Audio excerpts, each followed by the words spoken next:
Have you ever wondered what it was like moments before death? Well, the solution came 2,000 years ago. He has rewritten more people's destinies, given people more testimonies, changed more hearts than any person, anything, anyone. His name is Jesus Christ. Hi, my name's Henry Rogers, and I've been passionately following Jesus Christ for the past 2 years. I wasn't born into Christ. I came to Christ at a very low point in my life. He's done more for me than anyone, anything, any movie, any mentor. He is the ultimate mentor than anyone.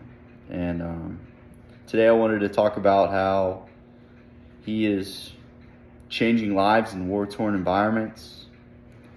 He is giving an outlet for those who are being persecuted. He is touching more hearts, more lost souls, now more than ever. First thing I wanted to talk about was what was happening in Gaza. Over a year ago, a Christian missionary reported to Crosswalk, a news article, that over 200 Muslims had experienced Christ overnight and wanted to give their lives to him. Now, that shows that Christ is reaching those who don't have the resources available that you and I have. He is touching their hearts and providing a way for them to endure during those tough trials. There are plenty of other examples of trials going on, like in Mozambique, Africa, where Christians are being persecuted, being slaughtered, having their heads cut off because they are being persecuted because of their faith. According to CBN News,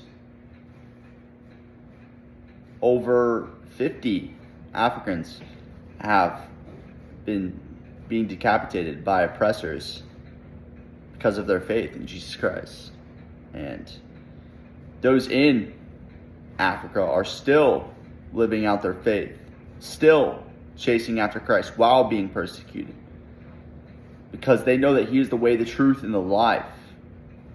Even through your tough trials and tribulations that you go through, Christ will provide a way to endure. A book within the Bible named James, chapter 1, verse 2 through 4.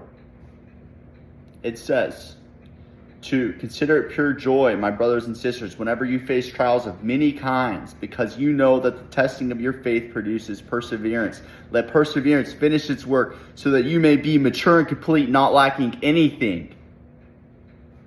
So we are called, even in those times, those trials, to endure. Look at, case in point, are the disciples of Jesus Christ. 11 out of the 12 murdered. And I don't know if you know anything about that time period, but those murders then were gruesome. Burned alive at the stake.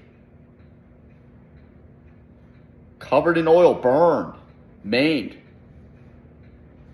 killed because of their faith, because they lived out their faith. Tortured, imprisoned.